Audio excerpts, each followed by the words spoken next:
electrical stimulation along with hippotherapy in my physical therapy practice. I know there's some OTs on here, so I do touch on some more OT relevant concepts as well of how I use this. So let's get going. And after all that, now my button's not working. There it goes. Okay, so I don't have any disclosures. The objectives of this are to identify 2 barriers and 2 facilitators to the use of eStim in pediatric practice, identify 2 different types of electrical stimulation and an indication for each one, identify 2 ways of electrical stimulation can be used in practice along with hippotherapy. I will reference, I don't have disclosures, but I do reference particularly a course that I took, and I give information about that at the end of this. So first, when I was thinking about doing this presentation, I had some different questions for my audience. And for the conference, I posted some polls and was able to get some answers in advance. So first question was, do you use eStim in practice? How many people were using it? And of the 52 people who answered, only 8 are actually using it in practice. And then if people are using it in practice, are any of them using it along with hippotherapy as well? And so there are only a few others who are doing this. Here we go. Now's the interesting part. Why are people not using it? So most small practice, don't have units, don't know what to do with it anymore, learned it in school a long time ago, not sure if it's appropriate for their clients, and then how to do it and what to do. And then I asked out of curiosity, when was the last time people did use eStim? So I like 1986, 10 years ago, 25 years ago. So a lot of people had been a lot of years. Someone had never used an eStim unit. I'm going to assume most likely that potentially was a speech therapist, because I believe most OTs, well, all PTs, I think, and most OTs do have exposure in their schoolwork to eStim. And I'll be honest, when I took the course in 2021, I had not touched an eStim unit since 1999. So I was in the same boat as everybody else here. That had been a long time since I had done this. So there was a study about barriers and facilitators to use, and what they found mirrored what I saw. Preference for other treatments, lack of training, patients not having access to devices. But in the study, most people did want to actually use eStim in practice. Some facilitators to using it included adequate time to apply it, access to appropriate equipment, support from colleagues and leadership, working with colleagues who have experience, and then the big one always, funding. Is there funding for units like this? So to overcome some of these barriers, there are reasonably priced units, and I'll discuss more about the specific unit that I use. Taking a course with a colleague so you have somebody with you at your work who knows how to do this as well, and you can bounce ideas off of. There also can be post-course supports, such as WhatsApp chats, Zoom meetings, finding a mentor. And then the other big thing that came up in the poll was, who do I treat with this? And so the neuromuscular disorders, such as CP, genetic syndrome, spina bifida, multiple sclerosis, post-stroke, all of those are appropriate to treat. And that's makes up a lot of our regular caseloads. So just a little bit of background information on eStim. So just terminology first. TENS is transcutaneous electrical nerve stimulation, which is done at just at a sensory level. It activates nerves in order to decrease pain, and it's just at a sensory level, not causing muscle contractions. Neuromuscular electrical stimulation applies the electrical current with sufficient intensity to elicit a muscle contraction.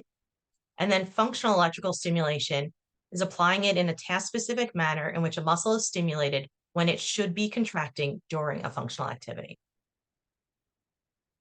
I'm going to touch very briefly on motor learning. So Hebbian theory states that neurons that fire together wire together. When activities in one cell repeatedly elicits action potentials in a second cell, synaptic strength is potentiated. Using eStim, along with orthotics, handling, good alignment, and equine movement, better movement patterns can become wired together. So, excuse me, sorry. When we were thinking about motor planning and motor learning, acquisition is the initial practice or performance of a new skill. Retention is the ability to demonstrate the skill following a delay in which the task is not practiced. And then transfer is performing a task similar in movement yet different from the original task that was practiced in the acquisition phase. And obviously, at the end of the day, we are looking for that transfer of what we learn in therapy sessions over to real life. So Susan Hastings taught the eSTIM course that I took, and the way she incorporates eSTIM into those concepts of motor learning. So in the beginning, when we're teaching motor activities, they're doing the activity with everything available: functional eSTIM, theratogs, bracing, and then handling for alignment, positioning, and motor pattern. As a child learns the movement patterns, we start tapering things away. So you might keep the orthotics and the eSTIM, but pull your hands back to see if they can do it without your hands on. Then take away the eSTIM, just keep the orthotics for alignment. Then take away the orthotics, go to barefoot. Sometimes you need to reintroduce the eSTIM or handling to regain the skill and make sure that it's maintained as you take away supports. And then finally, at the end of the day, you want that they can perform the movement using no orthotics, no eSTIM. With growth or other changes, sometimes kids need, or adults need, a refresher eSTIM along the way. So a little bit of research. There's plenty of research on eSTIM and CP. I pulled just a couple of studies. So specifically talking about spasticity, strengthening muscles both with and without eSTIM does not increase spasticity. In 1997, Judy Carmack published the guidelines for the clinical application of NMES for children with CP, in which she noted that regular weekly use of eSTIM patients demonstrated decreased spasticity of knee and ankle flexion and extension. Poole et al. Showed that after 8 weeks of treatment using NMES to ankle dorsiflexors during gait, there was increased muscle strength and volume in the tibialis anterior, as well as the medial and lateral gastric. Definitely helps with strengthening, which we all are pretty well aware of. So for gait training, this review of studies showed using eSTIM during gait in patients with CP showed that NMES improves ankle motion, but it was insufficient to address more complex gait abnormalities common in CP. And we all know, watching a kid with CP walk, there are a lot of different pieces of gait that need to be addressed. So there's some early evidence that multi-channel gait-specific NMES may improve gait patterns in CP, but more research is still needed. And we're just at the beginning of being able to affect the multiple muscles and movement patterns involved in gait via eSTIM. All right, so Carabee found that FES application on the abdomen and posterior muscles reduces Cobb and kyphosis angles in children with CP and increases sitting balance as measured by the GMFM. FES applied on abdomen and back muscles, along with conventional therapy to maintain trunk control, was more effective than conventional therapy alone. So for our OTs out there, hand function in children with hemiplegic CP improved with 6 weeks of daily 30-minute NMES to wrist extensors, and improvements were mostly maintained through a 6-week follow-up period. So that's really, really important, that maintaining it beyond just while you're doing a therapy session. Okay. Precautions and contraindications, because especially when you're dealing with different modalities, we do have to think about that, and as we do with the horses as well. So this is a long list. I would recommend pulling up a website because there's a lot of different things. The big ones are: do not place electrodes over the heart or throat in the carotid sinus area. Do not use with implanted devices such as cardiac pacemakers or deep brain stimulators. We have patients who sometimes have baclofen pumps, even though my patient kept saying, no, do my abs, do my abs. Like, when I fry your pump, you're going to be very unhappy. So we're not going to do your abs. It's like, the pump's broken already. Still not doing your abs there. So we need to think about things like that. Do not use on a woman who may be pregnant. Do not apply to cancerous tissue. There are some that also have some like exceptions to them. So we generally do not apply transcerebrally, but there is microcurrent that can be used. Do not apply through areas of broken or irritated skin. So this is different than when e-stim is used for wound healing, but that does apply to us. I had a kid who I put it on, I didn't see anything that said to me that there was irritation or open skin, but he kept complaining. And his mom was like, yeah, he had a bunch of bug bites over the weekend. So I think they had faded, but there must have still been a little area that I couldn't see that was a little open because he was much more sensitive than usual. And so we discontinued use in that area. Do not apply near or touching protruding metals, surgical surface staples, or external pins. Metal conducts electricity, so we do not want to be conducting it in ways we do not want to. Okay, here's where it gets a little interesting. Do not use on a patient who reacts very negatively to the experience or sensation of stimulation. Okay, obviously, if they are getting super upset by it, do not continue. I have a patient who would do wonderful with stim. However, she had a very bad experience where I don't know if it was a therapist or an aide, I'm not sure what happened, but apparently the removal of the electrodes was very painful for her. And now she cries and gets upset anytime we attempt to use it. So got to use it once on her. That one time made a big difference, but we could not continue. Do not apply to patients with undiagnosed pain. So we don't know why they're having pain. We should not be going in and doing this. And then do not apply to patients who can't provide adequate feedback concerning the level of stimulation. However, even with our nonverbal patients, we can read their facial expressions, we can read their bodies. Their parents often can very well read them. One of my patients, the mother said, oh yeah, he's done stim plenty of times. You know, we do it at the chiropractor and we've done it with other therapists. I said, great, okay. And she said, I said, will he let me know if it's getting too strong? She says, yeah, you can see he makes like a face when we turn it on. So I used the settings that I had been taught and that I've been using successfully. And mom watched his face and I watched his face as I turned up the intensity. We got to the point that we were seeing very strong muscle contractions on his hip adductors, no reaction on his face. He was perfectly calm, perfectly comfortable, even as his legs were moving in response to the stim. And his mom was quite surprised. She says he usually responds more than that. You could tell how comfortable the level of the stimulation was, yet we were able to elicit a good contraction. I do have a patient that I do not use it on, even though I think it would be helpful because she does not consistently indicate pain or where the pain is or discomfort. So we do not use it with her. Okay. E-stim in peds. And this is what I was taught in Susan Hastings' Sparking Change course. This presentation today is only an overview. You need to really take a full course to know the techniques and get their desired results.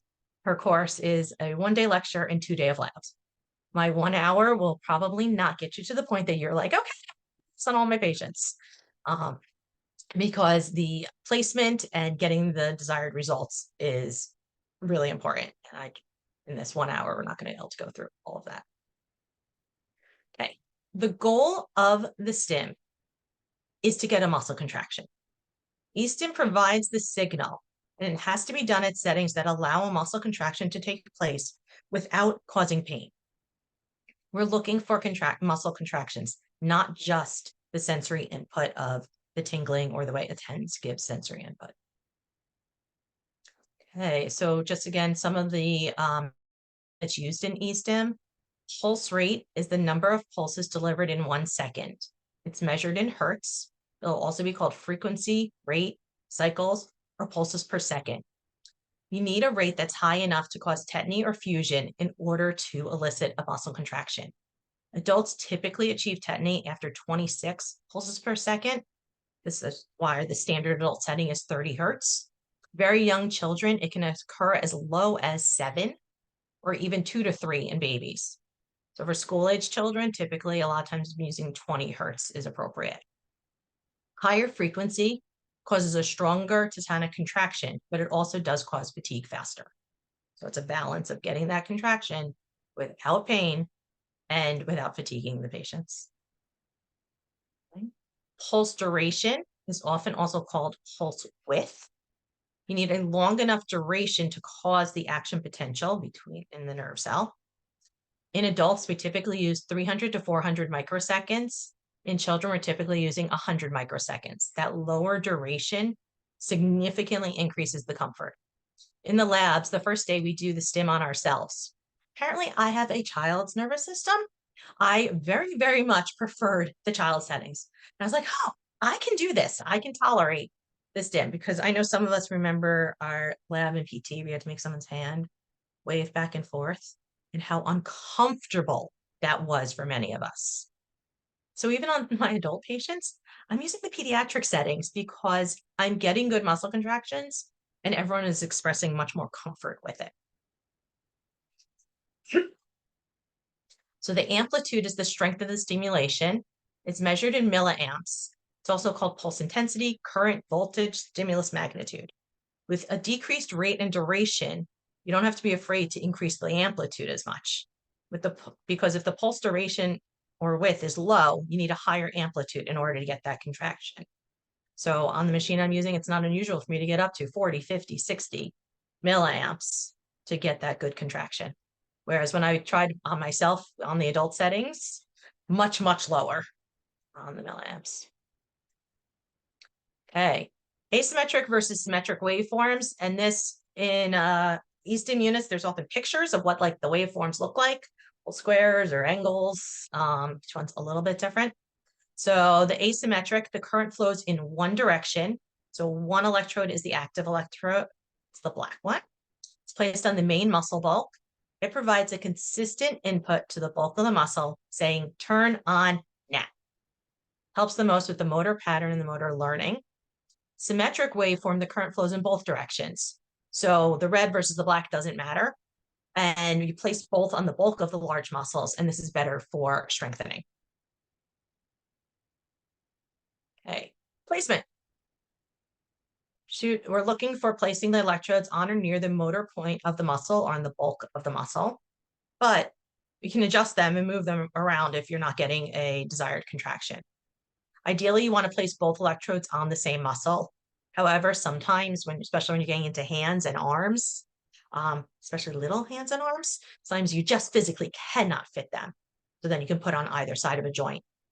The closer the electrodes are, the more superficial the current goes. Larger electrodes increase comfort and induce stronger contractions. You can see on the picture here, I am covering the vast majority of her abdominals there. And any muscle that's a candidate for surgery is a target for e-stim. We want to treat the muscles that are not contracting appropriately, the ones that are spastic, the ones that are weak, the ones that are doing the wrong thing at the wrong time. So, and to increase the tolerance of the stim during the session, you can either alter the parameters, so changing that pulse width and the frequency, allowing movement along with the stimulation. If you're telling a muscle to contract and the person is staying perfectly still, that's much more uncomfortable than if you let them weight shift or move the body part. We also, though, have to allow muscles to have a rest and recovery time. So you can't just turn it on either with a switch or 7 stim and just let it run. Shifting the electrode placement, shifting it just a quarter of an inch, one direction or another, can increase the comfort. And then also starting only with 10 minutes at a time. You can build up to doing this for an hour at a time, but start with 10 minutes because their patients are not used to having their muscles contracting regularly and they will fatigue. So this is the unit that I use. It's called the Chattanooga Continuum. In the picture, you can see that it has the hand trigger, which allows it to be used for FES, the functional e-stim, because I can trigger the stim to turn on or off when I want it, not just letting it run on a pre-programmed. You're able to adjust all the settings. And one of the biggest pluses of this particular unit, if the electrode or a trigger switch comes loose, it turns off. It just, well, it doesn't turn off. It says open, and the electricity does not go through that. So that reduces the likelihood that a patient will get an unanticipated shock, a pulse of electricity through them if something comes undone.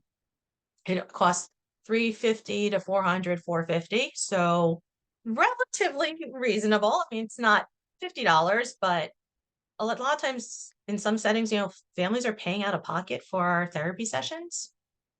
So if a session is $200, so 2 sessions of therapy is the price of an e-stim unit. And then I teach families how to do this for a home program. They can then do therapy every day of a week. It's small. It's about this big. It's portable. It can clip onto a waistband or a gait belt, so it can come around with you. Sometimes kids wear little waist packs, like fanny packs, and put it in. What I've been doing is using a gait belt, and I have a strip of Velcro, and I put a strip of Velcro around the e-stim unit and the gait belts. And that really holds it very securely, so that as I have them get on and off the horse or walking around the barn or up and down hills, they're not falling off at all. So I think this unit makes it particularly accessible, both for us as therapists as well as for the families. Okay, so the trigger switch itself, it allows activation of stim to the muscles that you want when you want them. When you're not pushing down the button, the stim is off. So you can switch where the electrode is. It also allows you to increase the amplitude without the patient feeling it going up slowly. So I might start at 20 milliamps, and if that doesn't give enough of a contraction, I let go of the trigger. I go up to 25 and now push it. If that doesn't give enough of a contraction, I let go. I go up to 30 and now hit it. This way, they're not feeling that slow tingle, which increases that anticipation of like, when's it going to go? When's it going to go? When's it going to go? Which increases their anxiety. Also, a lot of the kids, even the nonverbal kids who are not giving you a lot of feedback, they like pushing buttons. They can push the button. So they know exactly when they might feel this turn on. And a lot of my patients, that's really allowed them to decrease their fear, knowing that they were in control of it. So I hand them the switch. Okay, I'm going to turn it off. And now you push the button when you are ready. And so that has really helped a lot as well. Okay. However, like everything else in therapy, alignment is key. The stim provides the contraction, but our hands are still needed to facilitate the movement and the alignment that we want. You're not just going to be able to put stim on, turn it on, and walk away. This is a very much, it's not unattended stim. This is very much attended stim. I am hands-on, and not to get into billing and all that fun stuff, but I generally am billing the therapy codes of what I am doing, not the stim. I'm doing a therapeutic activity, 97, let's go, 97112, neuromuscular re-ed. So I am billing the codes of what I'm doing separate from the stim. It's just one more piece. The same way the horse is one more tool in our toolbox, the stim is one more tool in my toolbox. Okay, e-stim along with hippotherapy. So specifically, do we need to do any special preparation before using e-stim in sessions with horses? So for the upper extremities and the trunk, did not feel that I needed to do any special preparation with my horses because the e-stim is a closed circuit. Only the person with the electrodes on feels the stim. We see and feel the contractions, but we do not feel the electrical current. So the horses then do not directly feel that electrical current. They might feel some movement and weight shifting a little, but they're not feeling the electricity. But did not do any specific desensitization. So initially I started actually all torso and arms with my patients, but then I did want to do legs. Then we need to do some desensitization because the horses will feel our muscles or the patient's muscles contracting and relaxing rhythmically. If you set it on NMES, where I do 10 seconds on, 10 seconds off, or very distinctly in response to what I've asked them to do. Sit to stand, a weight shift, a lean. So then in order to desensitize and make sure my horses were comfortable with this, I applied the electrodes to myself. I did adductors and glutes, got on the horse. I used the switch so that the e-stim was not going when I started. And then I wanted to make sure that the horse was still going to respond to the leader and not this thing, not these very, very clear signals that my legs were giving them. My legs are squeezing and relaxing, squeezing and relaxing. We all know what that tells our horses to do. So I wanted to make sure that that horse would still listen. And it was so interesting when I did it. And I did on a bunch of different horses. When I would flick the stim, their ears would flick back. What's going on? Is she trying to tell me something? But our horses were all well trained and continued responding to the leader. But I would definitely recommend if you're going to do this, check your horses. They feel that. and it feels different to them than the patient's normal movements. Because especially our kids with spasticity, they're probably feeling a lot of just squeeze, just squeeze. It doesn't change. There's a lot of squeezing. Or asymmetric and non-coordinated movement patterns. Okay, using this in actual practice. So I did this whole course, learned about using e-stim in peds, and I said, okay, here we go. I'm going to use this on a patient.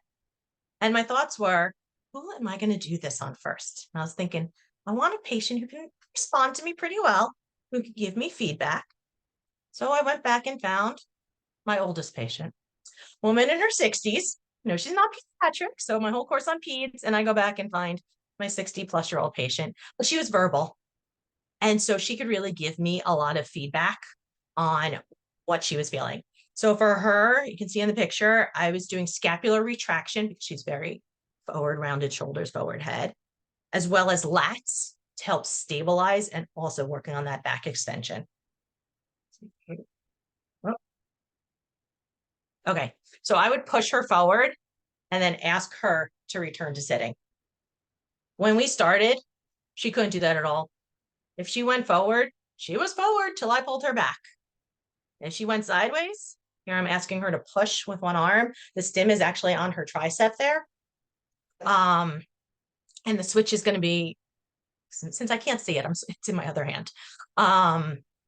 If she went forward, that was it. She was forward. If she went to the side, that was it. She was stuck there till somebody came and picked her back up.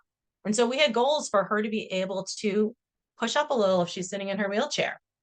And she started to be able to do that a little. And then one day her aide came in and said that she was bent over in the bath and she started pouring water, and the water was a little hot, and she sat right up to get herself out of the way of it. So we really gave her the ability to find those muscles because she could do more, but she had forgotten from lack of use how to engage some of those muscles. So my first e-stim patient was definitely my oldest. And okay, in general though, when I look at a patient, I think about where am I starting? Most of our patients, I could put e-stim on their whole body, but I only have 2 units.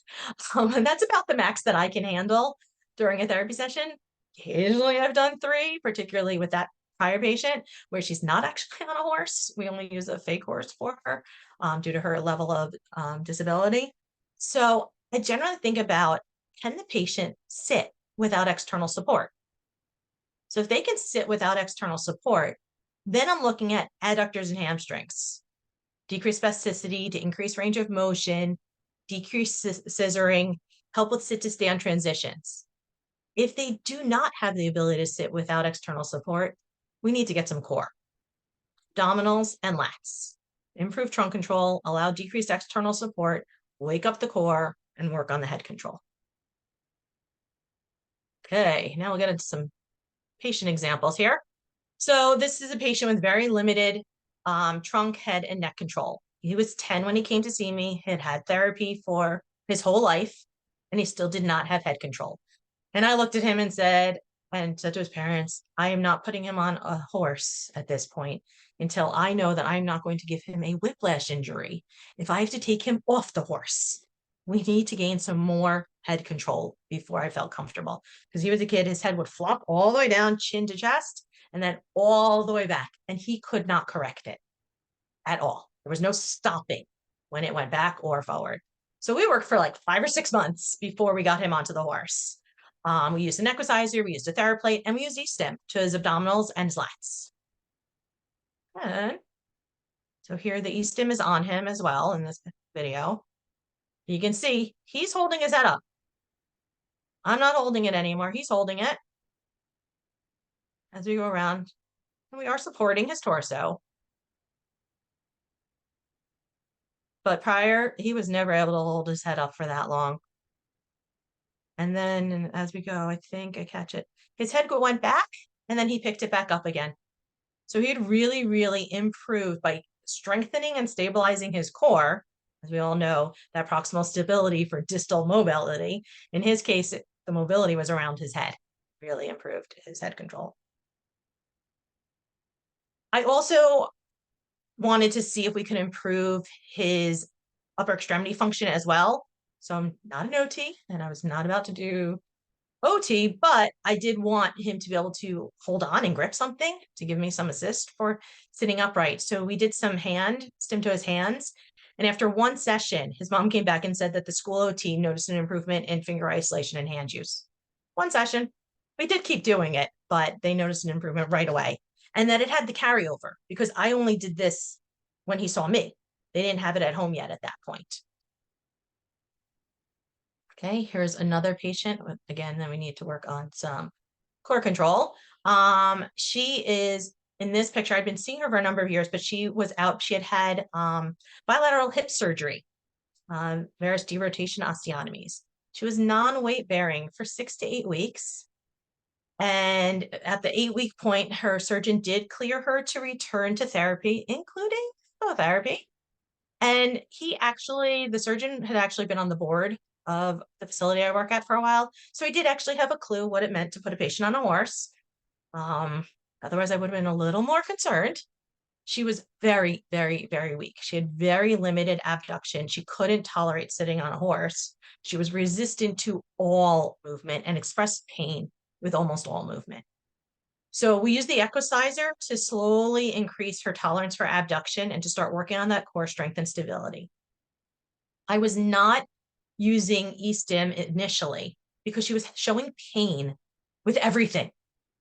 And I couldn't tell. And her mom's like, some of it she's just fussing. I was like, some of it she's in pain. So I did not want to start using the e-stim until she could do a little bit of movement without crying about it. So as we increased the abduction and started working on that strength and stability, once she started not expressing pain, then we introduced stim to the abdominals and lats. Still needed to, because her core, after 8 weeks non-weight bearing, she was just like a lump, not using anything. So 1 week prior to this video is when I started that e-stim. And then this is what she looks like here. So not great posturally, but this was a million times better than the prior week. And she's out of the ATNR that she had been kept every time we moved her. Everything was ATNR, constant ATNR, which she had not shown previously. And I think that was a response to pain at that point. So she's improving, but still has a long way to go. So, but now we were able to get her on a horse. So she's looking better, slowly getting better. That's the videos from the 14th. And then you can see the 21st, she's sitting up a little more upright. The 28th, we're back on the Echosizer.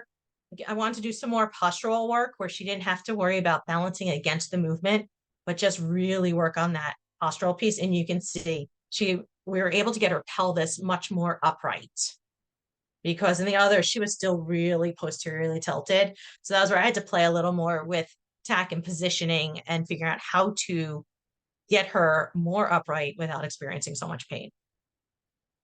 We also did, through all this, we also did a lot of work on trunk rotation, triggering the lats on one side only, so one side at a time. The video cuts off, but you'll see I end up switching the trigger switches. And when I switch the switch is when I was about to go do the other side. Video cut off. So we did a lot of work on trunk rotation using one lat, because the lats will do bilateral will give you extension, but one side will give you rotation. So a little more upper extremity. This is before she had her surgery. So we did some reaching. For this, I would trigger the bicep right before she reached. So I'd trigger the bicep, then I'd release it and ask for the reach. Trigger the bicep, and then she would reach. And then for the sit to stand, trigger the biceps, and then I'd release as she pushed up and continued up to stand. Okay. This is one of my friends who has a little bit of increased lordosis. So we were doing, and I'm asked to his abdominals. He's a quite fairly thin kid, but has that protruding belly of the kids who are stuck in lordosis and are not engaging their abs at all.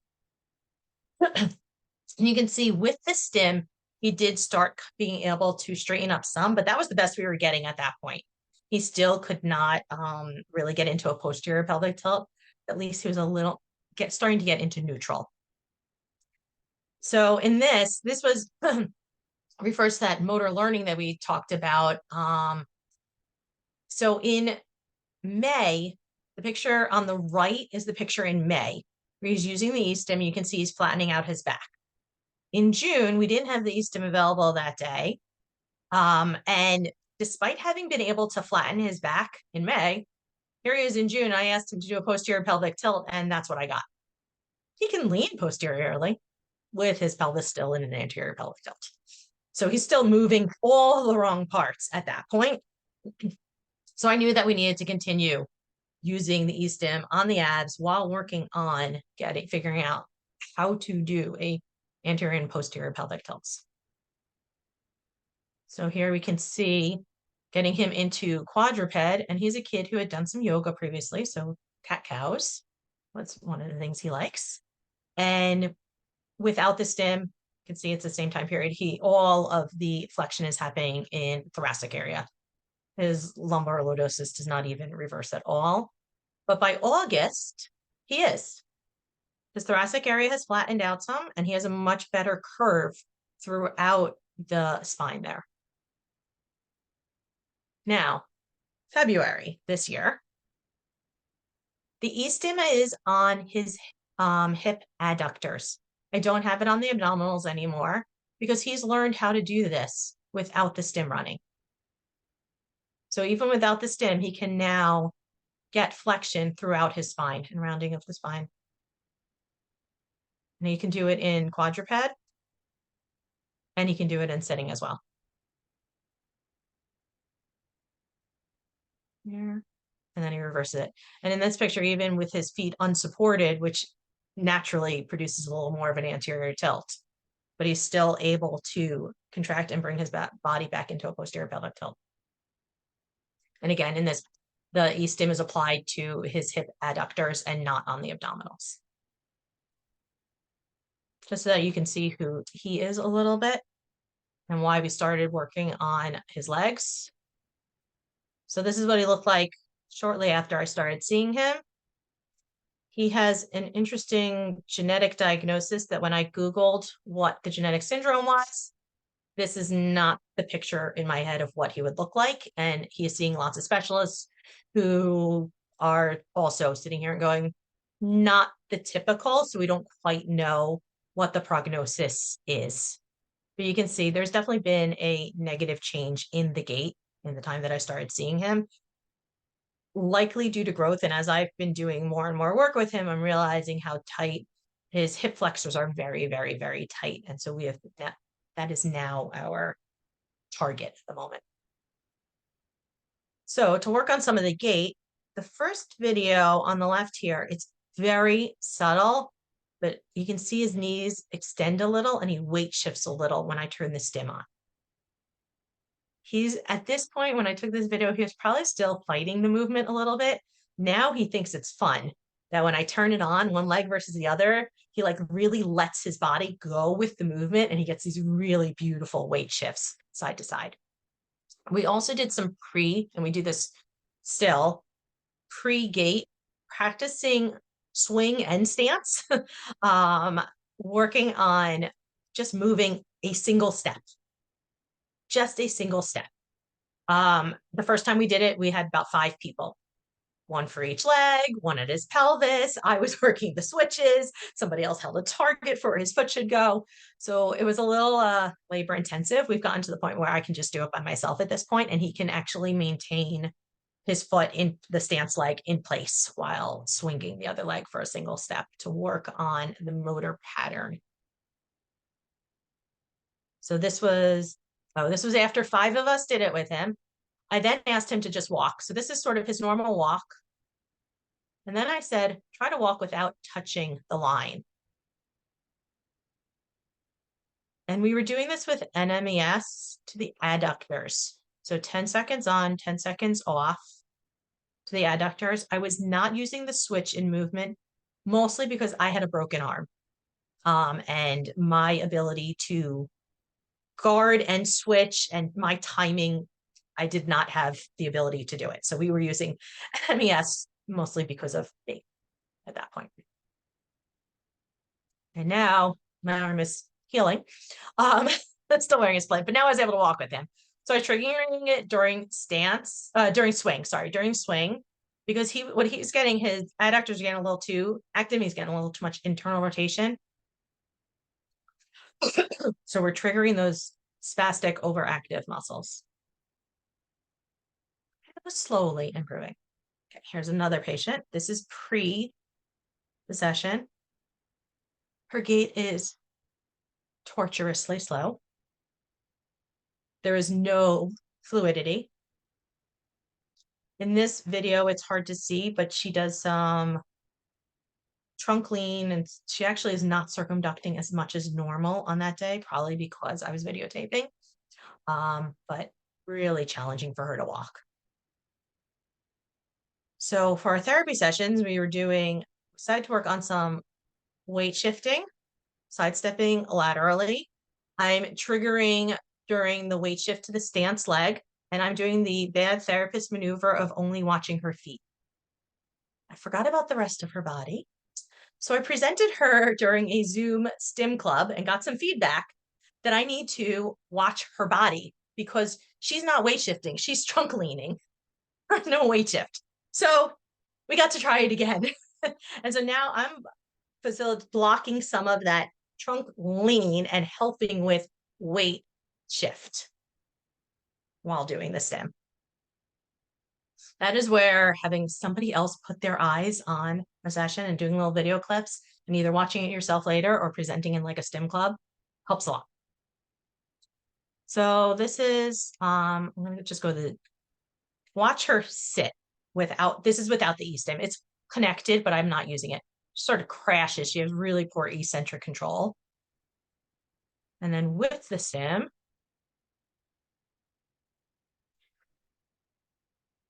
so her getting up is similar, a little faster and easier, but watch her transition down to sit. A lot more control. She really had a lot more control as she did that. But again, presented her at Stim Club and got some feedback that I was blocking the valgus of her knee, and that if we put her feet closer together, her legs might naturally block it because she had her feet pretty widely spread. So we got to try it again with trying to do her feet together. You'll see she's really uncomfortable, so she brings her feet apart a little. She's like, I don't have a motor plan for this. And I don't have a video of it because it just happened this week and I did not have an extra person to videotape with me. But this week when she went to go stand, her legs stayed straight. Her knee did not collapse inward and her legs stayed much straighter, both when she stood from a wheelchair as well as standing from this white chair. So start seeing the carryover. And here, this is again. So NMS to the adductors, 10 seconds on, 10 seconds off. She waits till she feels the stim turn on, and that's when she works on that sit to stand. Prior to this, she was not able to actually clear the saddle at all. She could not push and stand up at all when I started seeing her. And each time over the course of a few weeks, once her body started getting it, it was like each time we were all like, whoa, she got even higher. Get higher and higher as she gained that control. And then here is a post-therapy video. More fluidity, still slow, but she's definitely more fluid. Her base of support is narrower and she circumducts much less. Oh, here we go. There's another where you can see it from behind. That's how she comes in walking. A lot of circumduction in order to clear the ground. And then this is that same day. You can see how much narrower the base of support is. when she steps. And how much more fluid. So we're doing everything. Using FES, using NMES, using the horse, doing all the pieces to get this. Okay. This kid, we're doing NMES to the hip adductors. And the sidewalkers and I have both noticed that if we don't have the stim on, his legs will relax by the end of the session, but it takes much longer. We might be halfway through the session before his legs start coming down. Whereas with the stim, it happens within a couple minutes. Okay. Took some measurements to take a look at popliteal angle and measuring hamstrings. So this was a day we did not use the stim. Before the session, he was at 56 degrees, and after the session, he was at 52. So 4-degree improvement. Take any improvement, but 4 degrees is even within your measurement error here. When we did stim, he went from 55 down to 35. He improved 20 degrees. I don't know of anything else that's doing that so fast. And that was without me manually stretching him. I didn't do any manual stretching. Put on the stim, let it run during the session while we were doing our different activities. And not just him. This kid started at 85 and he got to 72. He's really tight. 85 is not a good starting point. Like I remeasured that a couple times because I was like, oh, that's not good. A couple weeks later, he started at 79 and got to 65. I'm like, okay, I'll take it. Actually, I can go back. This kid, I took some more measurements recently, and his starting point is much better. His parents have bought a unit for home and have been using it most days a week.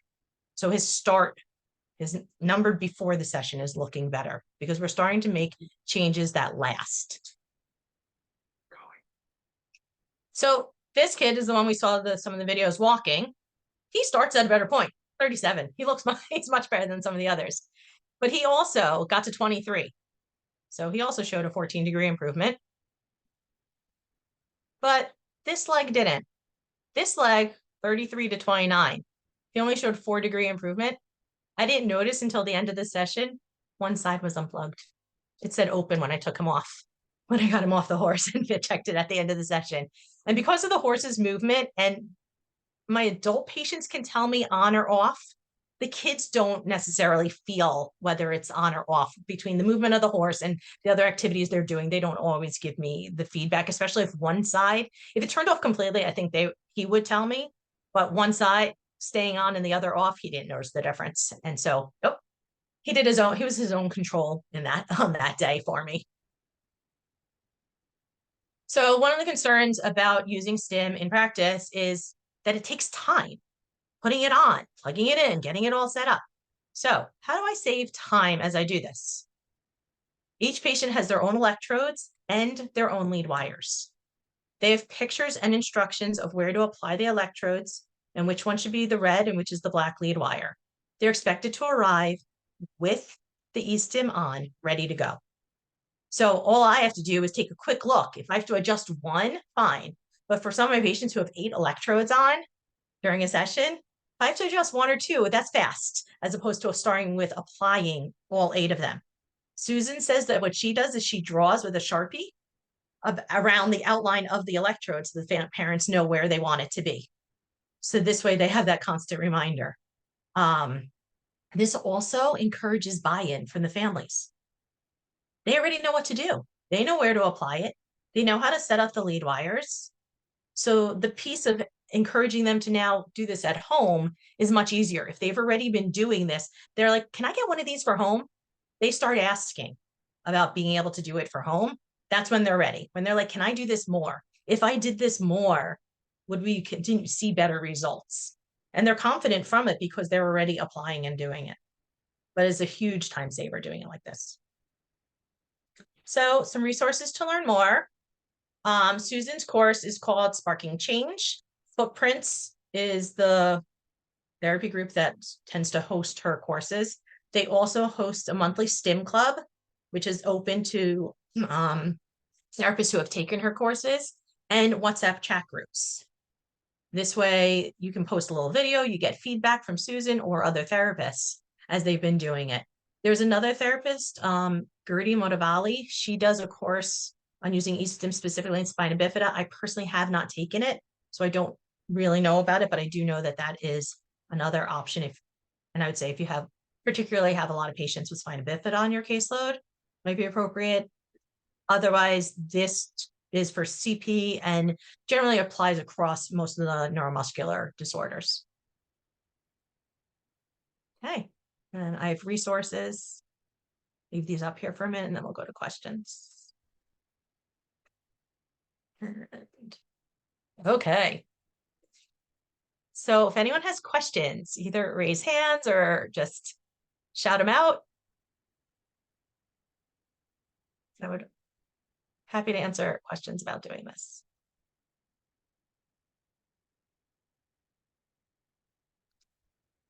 No questions? Michelle? Yeah. Oh, there's a question from Jennifer Davis about what is it okay to put the electrodes near a peg tube? So yes, I have done them near the peg tubes. Just make sure that you're like over enough that you're not like right on top of it. I just sort of shift my placement a little. These kids, I actually think for the kids with the peg tubes, I think it's actually really important. I'll tell you personally, my daughter she ended up with a GJ tube placed when she was 17. And the morning after it was placed, I watched her go to get out of bed. So I went, you see me? Because she went to get up out of bed using all this extension to avoid using her abs. And I was like, oh, this is scary. Literally, we put a tube into your belly and we completely messed up her ability to roll over, sit up, and use her abdominals. And it really made me think a lot about our patients who get these tubes placed early in their lives when they should be learning to use her abdominals. And my daughter had typical neurodevelopment. She did not have CP. She just sure looked like it till she figured out how to use her abs again. And she had 17 years of normal movement before that. So she had something to fall back on.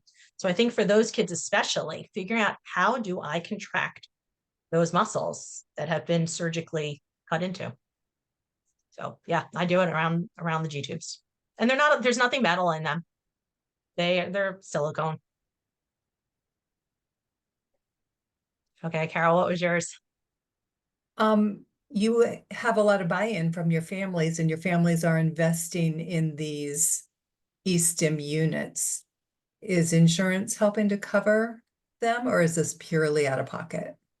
So far, it's been out of pocket. I know another therapist near me. She has not been able to get insurances to cover either. It seems like they should. I don't know why they don't. It seems like they should. But it's been a lot of it, I think, comes down to they're like, well, you have to use our DME provider or our provider, and then they don't have it or they can't get it. It's like we're running in circles a little bit. I know one family was trying for a very long time, and then they were just like, forget it. You know what? Like, let's just buy it. And it was that little boy who was walking with the funky diagnosis. And the changes since they are using it regularly his mom's like, I see it. And they're doing multiple muscles. He happens to be homeschooled, so they have a little bit more time on their hands, but they said they'll do it on different muscles. And mom's like, yeah, I can see he stands up straighter. He moves better. His posture's better. His abs are tucked in better. Like, yeah, that's why. So yes, they are spending the money on it because it's in the grand scheme of the things that families end up paying for. It's not thousands of dollars. And then if it's something they can see themselves using daily, it gets the use. And I guess But getting them to put the electrodes on themselves was a game changer for that. So that leads then into my other question of how do you determine what you're going to I want to stimulate? stim it. I want to do it all. I want to stim it all. So the kids who are scissoring, adductors is a big one because even if they don't have trunk control, a lot of times for the family, or I might do a bunch of sessions just doing adductors, because if you can help your child take steps without their legs scissoring, it makes it so much easier to do the transfers. So, and that's often like a little bit of an easier target. It seems like that goes a little faster than some of the trunk work. But I really look at, can they hold their head and trunk up? I mean, big picture, can they sit upright without support? If they can, then I'm working legs, arms, doing the rest of the body. If they can't, trunk. You need trunk first. If they can't control their trunk, they can't control anything else. So and I'm just kind of taking over here because I'm not seeing anybody else asking questions. Not that it seems counterintuitive, but it does seem a little bit strange that when you're dealing with scissoring, and I realize spasticity indicates weakness, but it does seem a little strange to be when you're dealing with scissoring, putting the electrodes on the adductors. Can you address that? So, yeah, it seems that the muscles, yes, they are weak, but it's also they don't know when to turn on and off. And they don't know, I think, and this is my hypothesis, I think some of it is they don't know how to turn off, how to let go. We think about those kids who grip something and then they're stuck. They're holding it for dear life, and you're like prying their hands open. So I think some of it, and same thing when they scissored. So I think some of it is coming from that. This turns a muscle on and turns it off, turns it on, turns it off, turns it on, turns it off. And the reality is our adductors are active through much of the gait cycle, both in stance and in swing, whereas our legs are like swinging out in space. But they're on a little. They're not on all. So the contraction that I look for when I turn it on, if a kid can stand, I look for like those weight shifts. If not, I look for the legs to come in. I don't look for the legs to go like this when I hit the switch. I look for this and relax, this and relax. So yeah, it seems totally counter, but it's giving better results than like the research showed that it gave better results than doing the opposite. I know And it's like when we stick wedges under the toe walkers and we're like, how does that work? right, But it right. does. When you're on the horse and you're working on the modified standing with the stirrups, I Mhm. would get the idea that you were probably stimulating both adductors simultaneously. How are Yep. you turning on and off during gait? So I will choose either during swing or during stance, and I'll usually have 2 units. So I have two, and I'll have two different switches. Okay. And so I'll choose either stance or swing, depending on. So my patient who does all trunk lean, we work on stance because she needs to weight shift. The boy who is walking, I do swing because he needs to figure out how to control that. His swing is what's missing the control. Just this week, though, I actually handed him the switch. We were working on kicking a ball, and he was kicking with his right leg, and I handed him the switch for his left leg. And he would trigger it right as he went to go kick. And his kick was so much stronger and with more control of his balance as he kicked. But he could kick further and with more strength than without it, because that was doing the stance leg, getting the balance on the stance leg. So I'm reading it.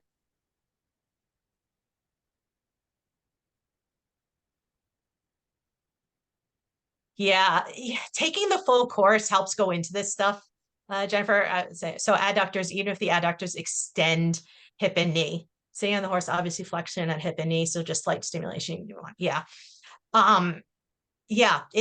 I know it seems like it's hard to like picture it, but when you start doing it and when you do it on patients, it's like, oh, it works. And if we think about what do like our kids, they're especially the ones who are like crouched, they need that hip extension with knee extension through the stance phase and right to get those better swings. Um, it's working. I'm not researching this stuff. I should. Um, but yeah, even though it seems backwards a little bit.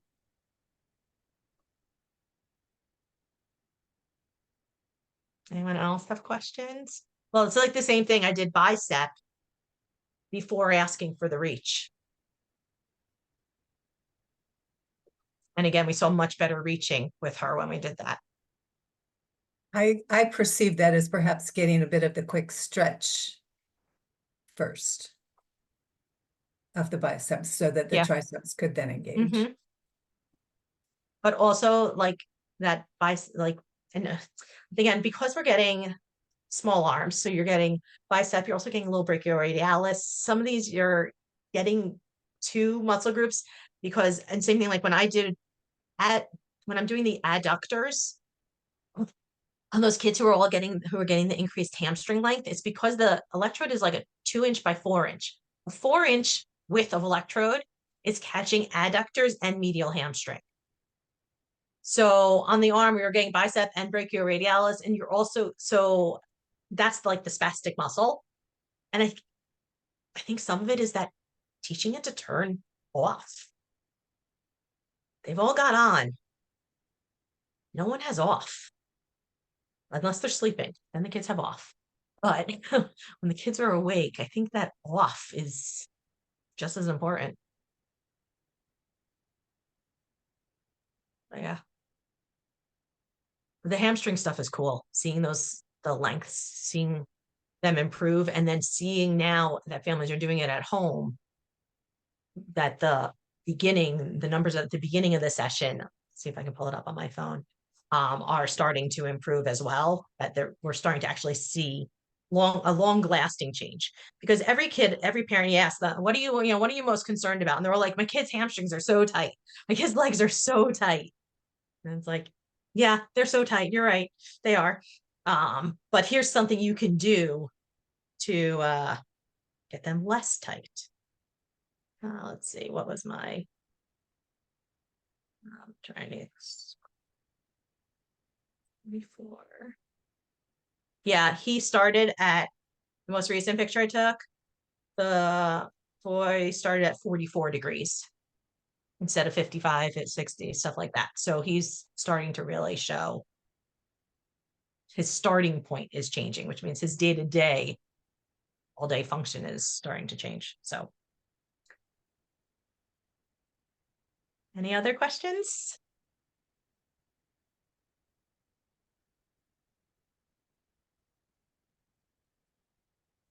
Well, I hope you guys found this interesting, a little different. And reading, hold on, I'll answer that in a second. And think about whether, I know we all have limited budgets for continuing education, whether an eSTEM course would be something to take to add it into your practice. And I'm looking, Georgia wrote, have you done gastroc soleus with a toe walker while doing sit to stand on a horse? So I haven't done so much foot work. I've done a little bit, but I haven't done so much, mostly partly because where I work is in the middle of a construction project. So I don't have a great place for kids to be taking socks and shoes off and on. And Susan teaches a foot e-stim where you do gastroc and the foot together. And it has really good results for increasing range of motion as well as the gait patterns. Hopefully this summer we will finally be done with construction and I'll actually be able to like take kids' socks and shoes off in a place that is safe and appropriate to do so. I've literally had like one or two, but then days that over the past 2 years that I've been able to. So, but that is on my goal. The other thing for toe walkers is abs, getting their abs, because they all have that like they're too far forward, and so their abs are sticking out because they're like then extending in order to keep their balance. I will say I did that to my son, and I couldn't get to his legs. He's the kid who will kick you if you try to touch him. Literally, there was a note in his therapy note one time: "Don't stand too close; you might get kicked." But I did convince him to let me put it on his belly, and so we did a lot of abs for him.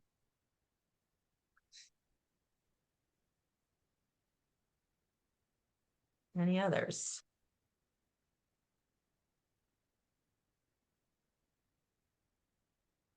Okay. Well, Thank if you after so this, much, Michelle. This was awesome. my pleasure. Carol, you know I've been doing this for a few years. And I was like, why is doing this? And I know some of the people who said that they were doing STIM, it mostly seemed like another therapist had been doing STIM with a patient that they shared. And so the other therapist would be like, here, just plug this on, set it up and do it during your session. But the therapists were not really starting the programs with them. So if after today, if you come up with questions, AHA office knows how to reach me. If anyone has questions, watch for the courses. I mean, it has really been like practice changing. And it works so well along with what we're doing with the horse. It doesn't conflict and really complements it very, very well. Alrighty, thank you so much, Michelle. You're welcome. My pleasure.